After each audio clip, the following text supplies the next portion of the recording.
Buenas noches, queridos hermanos. Ha llegado nuestro tiempo para estudiar la palabra del Señor. Y antes de empezar a leer el pasaje que nos toca para esta noche, me gustaría una vez más compartir con ustedes que como pastor de la iglesia tengo un sueño. Y ese sueño es que nuestra iglesia en Armenia sea una iglesia de oración y de la palabra. De las dos cosas, de la oración y la palabra. ¿Por qué? Porque es cuando nosotros oramos que le hablamos a Dios, entramos en comunicación con Él. Y es cuando leemos y estudiamos su palabra que Él nos habla a nosotros a través de su revelación escrita, que es la palabra. Y si no leemos la palabra, si no la estudiamos, si no meditamos en ella, vamos a estar siempre limitados. Las dos cosas, la oración y la palabra, no tienen sustituto. No hay otra cosa que podemos hacer que reemplace la oración. Y tampoco no hay otra cosa que podamos hacer que reemplace el estudio, la lectura, la meditación de la palabra de Dios. Por eso es mi interés que la iglesia en Armenia sea una iglesia de oración y una iglesia que ame la palabra del Señor, que sepa la palabra de Dios. Porque la Biblia es bien clara, dice: mi pueblo perece porque le faltó conocimiento. Mi pueblo pereció porque le faltó conocimiento. Y le dice al sacerdote: porque desechaste el conocimiento, yo también te desecharé del ministerio. Y es la importancia de aprender la palabra de Dios, de leer. Y como he dicho siempre, hay 5 cosas que tenemos que hacer con la palabra del Señor. Primero, leer es lo más básico. Segundo, es escudriñar. ¿Qué significa? Escarbar debajo de lo que está escrito. Tercero, meditar. Cuarto, memorizar. Y quinto, obedecer o aplicar la palabra de Dios. Son las cosas que todo buen cristiano tiene que hacer con la palabra de Dios: leer, escudriñar, meditar, memorizar y practicar la palabra de Dios. Cuando esto hacemos, nuestra vida cristiana va a estar fortalecida, va a estar firme en el Señor, y cualquier cosa que pase no nos va a tumbar, porque nuestra convicción estará en lo que el Señor ha dicho, en lo que el Señor es, y esto lo conocemos por medio de la Escritura. Vamos a orar entregándole este tiempo al Señor para que Él nos ministre en este tiempo de estudio de su palabra. Padre amado, en esta noche venimos a ti una vez más, sedientos por tu palabra, hambrientos por conocerte más, conocer de ti, de tu palabra, Señor. Te pedimos que nos hables, Señor, a través de este pasaje que hemos separado para esta noche, Padre. Y gracias porque siempre que venimos a ti con la actitud correcta, tú nos respondes, tú nos hablas. Y estamos seguros que en esta noche tú nos vas a bendecir. En el nombre de Jesús. Amén. Amén. La semana pasada estudiamos Hechos capítulo 1, versículo 7, en donde nos decía que se presentó el primer problema administrativo en la iglesia ahí en Jerusalén. Las viudas de los griegos se quejaron porque eran desatendidas en la distribución diaria en relación a la viuda de los judíos. Y esto llevó a los apóstoles a reunirse con los líderes en aquel tiempo y dijeron que no era correcto que ellos dejaran la palabra y la oración para dedicarse a las mesas, y buscaron a 7 varones. Habían 3 características para estos varones: de buen testimonio, llenos del Espíritu Santo y de sabiduría. Y eligieron a 7, y en medio de las 7 personas eligieron a Esteban, ¿no? A partir del versículo 8 se presenta la historia de Esteban, uno de los diáconos que eligieron para servir a la mesa. Como ustedes saben, Esteban fue el primer mártir de la iglesia, y como dice algunos versículos que vamos a leer, a él se le atribuyen señales y prodigios. Y algo más que nos habla de Esteban es que él conocía muy bien la palabra de Dios. Aunque él servía a las mesas, era un conocedor de la palabra de Dios, como lo vamos a ver más adelante en el mensaje que él da. Quizá la otra semana podemos ver esto. Realmente, en una sola palabra, Esteban era un hombre de Dios. Pero este hombre fue arrestado por los líderes religiosos y gobernantes de la época. Y aquí entra el capítulo o el pasaje que nos toca en esta noche. Leamos en Hechos capítulo 6, versículo 8 al versículo número 15. Dice el versículo 8: y Esteban, lleno de gracia y de poder, hacía grandes prodigios y señales entre el pueblo. Entonces se levantaron unos de la sinagoga, llamada de los libertos, y los de Cirene, de Alejandría, de Cilicia y de Asia, disputando con Esteban. Pero no podían resistir la sabiduría y al espíritu con que hablaba. Entonces sobornaron a unos para que dijesen que le habían oído hablar palabras blasfemas contra Moisés y contra Dios. Y soliviantaron al pueblo, a los ancianos y a los escribas, y arremetiendo le arrebataron y le trajeron al concilio. Y pusieron testigos falsos que decían: este hombre no cesa de hablar palabras blasfemas contra este lugar santo y contra la ley. Pues le hemos oído decir que ese Jesús de Nazaret destruirá este lugar y cambiará las costumbres que nos dio Moisés. Entonces, todos los que estaban sentados en el concilio, al fijar los ojos en él, vieron su rostro como el rostro de un ángel. En primer lugar, vamos a ver las características de Esteban.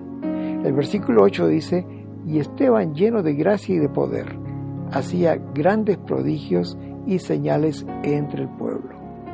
Sin duda, este hombre de Dios tenía características muy especiales que lo diferenciaban del resto de los diáconos. Aquí quiero presentarles 6 características sobre él. En primer lugar, la palabra de Dios nos dice aquí en este versículo número 8 que era lleno de gracia. Es decir, la gracia de Dios estaba sobre él. Y como decía el capítulo 2, él tenía favor con el pueblo. Él tenía simpatía con el pueblo. Él era un hombre carismático y al pueblo le caía bien. Y ese carisma venía por la gracia de Dios. En segundo lugar, Esteban era lleno de poder, dice este versículo, lleno de gracia y de poder. Esta es otra de las características. ¿Por qué? Porque él, como dice la palabra del Señor, él hacía prodigios, señales entre el pueblo.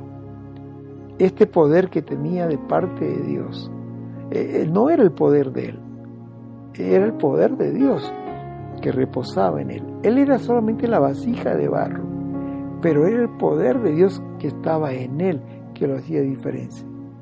Y aquí está la tercera característica, ¿no? Por ese poder, él hacía grandes prodigios y señales entre el pueblo. Dios lo usaba como un instrumento, y a través de él había milagros que confirmaban la palabra de Dios. Esteban, como dije hace un momentito, aunque él servía a las mesas, ese era su ministerio, sin embargo él era un gran predicador. Y cuando él predicaba, Dios confirmaba su ministerio por prodigios y señales. Pero también dice la palabra de Dios, versículos antes, que cada diácono tenía 3 características. La primera de ellas era un hombre lleno del Espíritu Santo.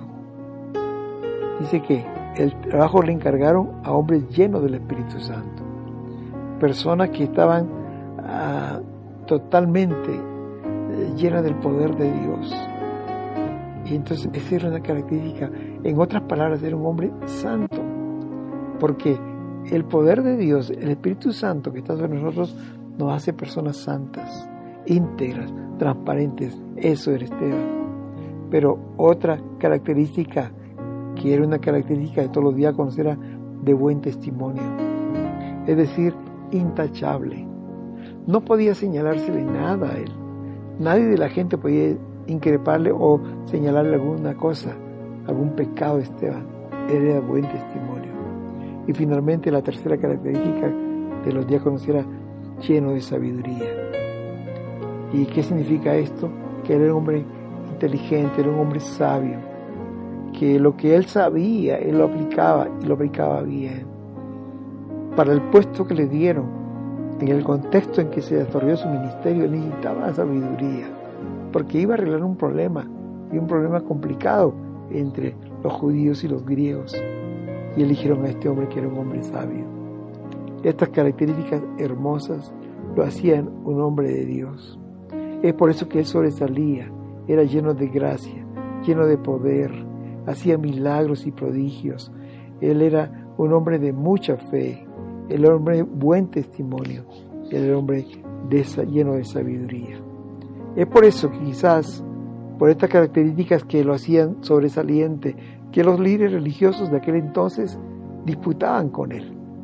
Porque eso dice el segundo punto de nuestra reflexión esta noche. Ellos disputaban con los judíos, Esteban disputaba con los líderes, y entonces vino una persecución para él.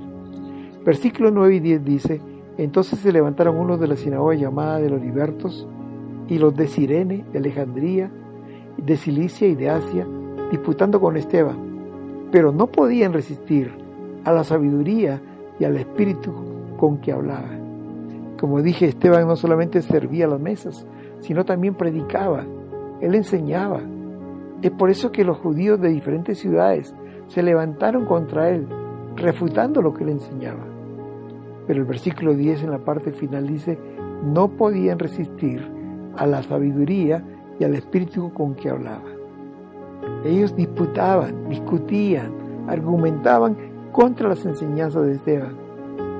Pero Esteban conocía bien las Escrituras y no podían rebatirle lo que él decía. No podían, como dice aquí la palabra, resistir la sabiduría y el poder con que hablaba. En otras versiones dice que no podían contradecirle, tampoco podían ganarle. ¿Por qué? Porque Esteban tenía sabiduría y poder. La sabiduría viene quizás del esfuerzo que puedes tú hacer para estudiar las Escrituras, para capacitarte, para que luego puedas aplicar ese conocimiento de una manera sabia. Y Esteban sabía bien cómo hacer esto, pero también dice que sabiduría y poder. Aquí, cuando la palabra dice poder, está hablando de la unción que Dios le da a una persona. La primera sabiduría es el esfuerzo del propio Esteban para conocer, para prepararse, para capacitarse, pero el poder viene de Dios, la unción viene de Dios, y Él se la da a la persona que tiene un corazón recto para con Él. Y por este conocimiento y por esta unción es que a Él no podían refutarle. La palabra dice: no podían resistir la sabiduría y al espíritu con que hablaba. Al verse perdidos, al no poder ganar las discusiones a Esteban, como no pudieron contrarrestar esas enseñanzas y se le acabaron los argumentos, entonces ahora empleaban la fuerza y por eso decidieron arrestarlo. En tercer lugar, vamos a ver las artimañas que el enemigo usa, y a veces son artimañas que se repiten constantemente contra los hijos de Dios. Versículo 11 al 14 dice: entonces sobornaron a unos para que dijesen que le habían oído hablar palabras blasfemas contra Moisés y contra Dios. Y soliviantaron al pueblo, a los ancianos y a los escribas, y arremetiendo le arrebataron y le trajeron al concilio. Y pusieron testigos falsos que decían: este hombre no cesa de hablar palabras blasfemas contra este lugar santo y contra la ley. Pues le hemos oído decir que este Jesús de Nazaret destruirá este lugar y cambiará las costumbres que nos dio Moisés. Como ellos no pudieron con Esteban, ahora usan otras armas.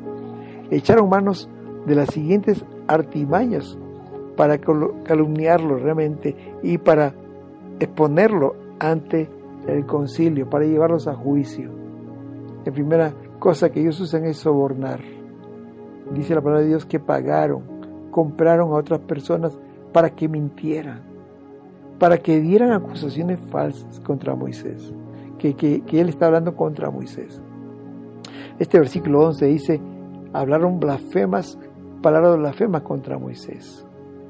Y el verso 14 dice que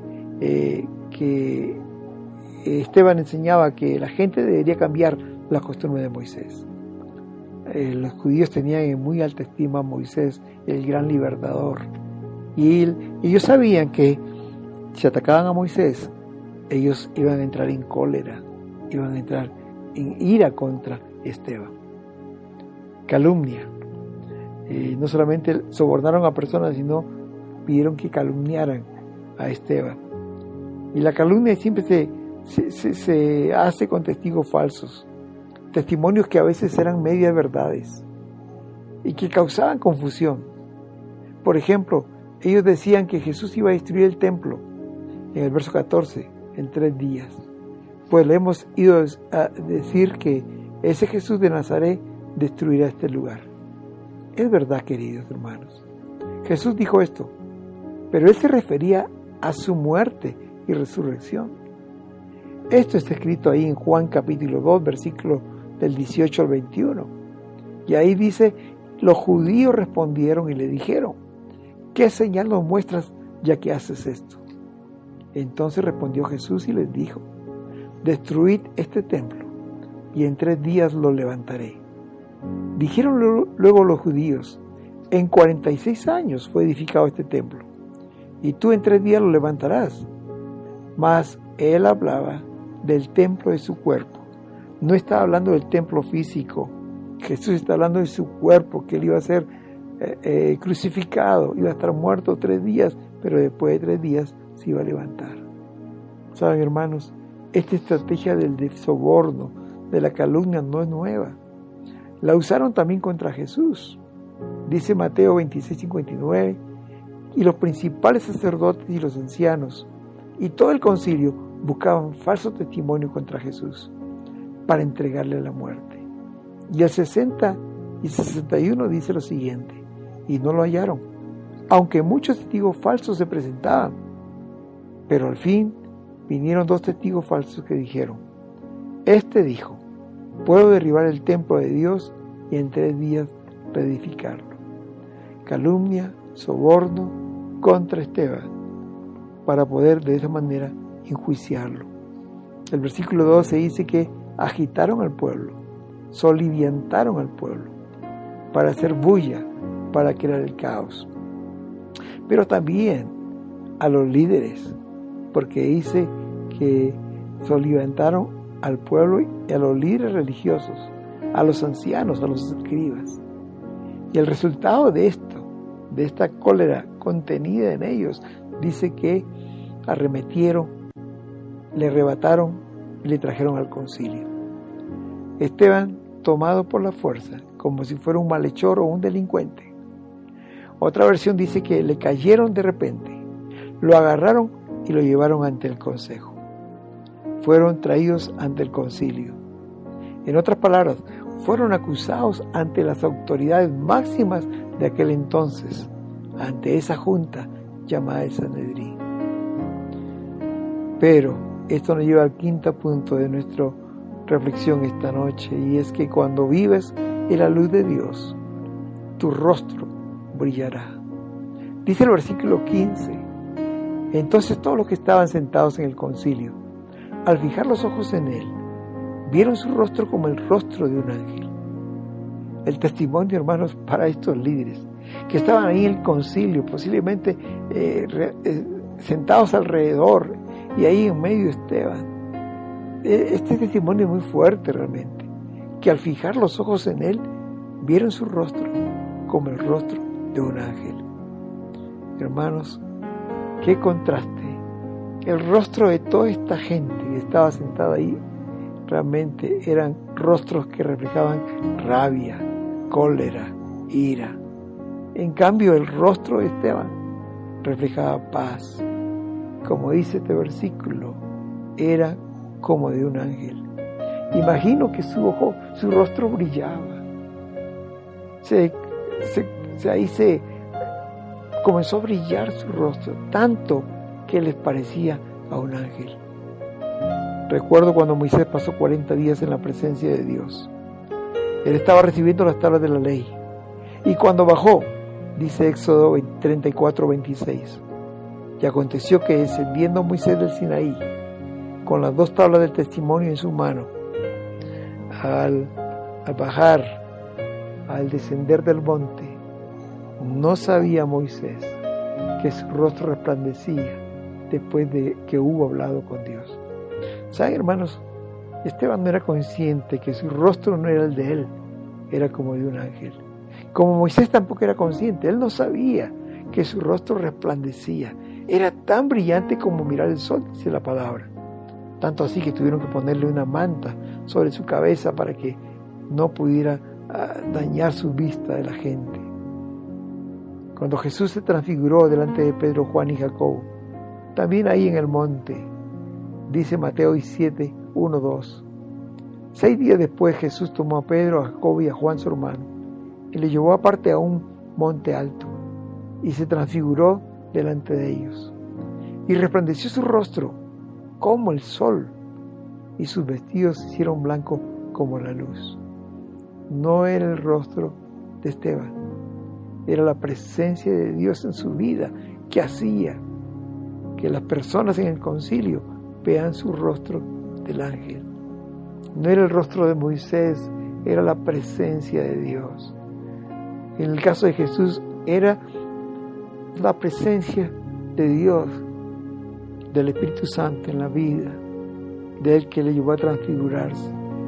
Y su rostro y sus vestiduras resplandecieron delante de los discípulos. Hermanos, cuando vives en la luz del Señor, tu rostro brillará. Tú no te darás cuenta, pero otros que están contigo se van a dar cuenta, porque van a ver en tu rostro algo diferente. Y esa diferencia es la presencia de Dios en tu vida. Qué hermoso testimonio. Qué lindo Esteban, que fue apresado, que arremetieron contra él, que lo llevaron contra el concilio, que lo interrogaron. Pero no era Esteban, era la presencia de Dios con él, que es lo que todo cristiano realmente debe buscar. Hermanos, para ir terminando esta reflexión, Esteban es un ejemplo para nosotros.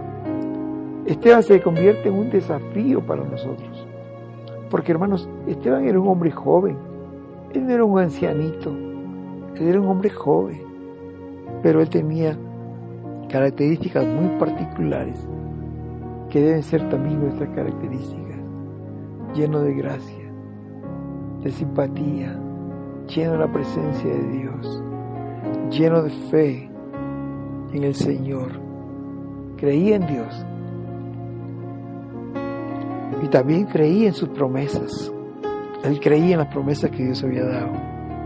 Lleno del Espíritu Santo, un hombre santo, íntegro, un hombre transparente, lleno de sabiduría, tenía conocimiento y conocía extremadamente bien las Escrituras, como vamos a ver la otra semana. Lleno de fe en Dios que no estaba solo, y fe en Dios que Él cumpliría sus promesas, y lleno de poder para hacer prodigios y señales. Oh, queridos hermanos, Esteban era un hombre lleno de la presencia de Dios. Es por eso que cuando lo vieron, su rostro era como un ángel. Y nosotros también, hermanos, debe ser nuestra meta estar lleno de la presencia del Señor. ¿Por qué Esteban era así? ¿Por qué era diferente? ¿Por qué era especial, hermanos? Porque vivía en comunión y en la presencia de Dios. Somos llamados, queridos, para que cada día vivamos en comunión con el Señor y vivamos en su presencia. Esteban, cuando escucho hablar de Esteban me parece que era como una lámpara que reflejaba la luz de Dios. Y su vida estaba conectada a esa fuente de poder. Así como la lámpara no tiene luz propia, no tiene luz en sí misma, necesita estar conectada a una fuente de poder que es la electricidad eléctrica, la electricidad, y esto lleva poder para que la lámpara pueda ser encendida. De igual manera, Esteban era una lámpara que reflejaba la luz de Dios, porque su vida estaba conectada a la fuente de poder. ¿Qué nos enseña la vida de Esteban, queridos? Que si estamos en comunión con Dios, cada minuto de nuestra vida, que vivamos en la presencia de Dios, las características que tenía Esteban también serán nuestras características. Seremos hombres y mujeres llenos de gracia, hombres y mujeres llenos de fe, hombres y mujeres llenos del Espíritu Santo, hombres y mujeres llenos del poder de Dios. Y entonces reflejaremos la gloria de Dios. Seremos fieles testigos de Dios, como lo fue Esteban. Qué gran testimonio de este joven llamado Esteban. Es un desafío para nosotros de vivir en la presencia de Dios, de estar conectados a esta fuente de energía, a nuestro Dios, para que nosotros podamos ser luz a otro y reflejar la presencia del Señor en la vida de nuestros amigos, familiares, nuestros vecinos, en la vida de cada uno de ellos que está en contacto con nosotros cada día. Gracias a Dios por su palabra en esta noche. Nos deja una linda enseñanza y un lindo desafío, ser como Esteban. Demos gracias a Dios por esta palabra que nos trajo esta noche. Gracias, Padre amado, por tu palabra, que es viva y eficaz, porque nos alimenta, nos capacita, nos enseña para ser mejor, Padre amado. Te pido que bendigas a mis hermanos donde quiera se encuentren reunidos, que tu rostro, tu presencia sea sobre ellos en este tiempo, Señor. Gracias, mi Padre. Gracias por tu palabra. Gracias por alimentarnos. Gracias por ser tus hijos. Te alabamos y te adoramos. En el nombre de Jesús. Amén y amén. Qué linda la palabra del Señor, y siempre tengo esta imagen de que cuando voy a estudiar la palabra de Dios es como si me preparara, me sentara a la mesa para comer el plato preferido, la comida que más me gusta. Así es la palabra de Dios. Porque como decía Pedro, el apóstol Pedro en su carta dice que debemos desear como niños recién nacidos la leche espiritual no adulterada, para que por ella crezcamos para salvación. Como dije al principio, mi sueño es que la iglesia de Armenia, la iglesia nazarena en Armenia, sea una iglesia de oración y sea una iglesia de la palabra, para la gloria del Señor. Amén. No se olviden que el día domingo estaremos en el culto a las 10 de la mañana, y a las 11 de la mañana tenemos Nazareno Kids. Tampoco se olviden de conectarse el día martes a las 5 de la mañana al clamor de la madrugada. Estamos orando por un avivamiento. Y el día miércoles a la misma hora, clamando por las necesidades de cada hermano de la iglesia. Manden sus pedidos de oración, por favor. Y el día jueves, o el día martes en la noche, 8 de la noche, hombres conforme al corazón de Dios. Y el día jueves, otra vez, a través de la Biblia, estudiando el libro de los Hechos, capítulo por capítulo y versículo por versículo. Que Dios te bendiga. Amén. Amén.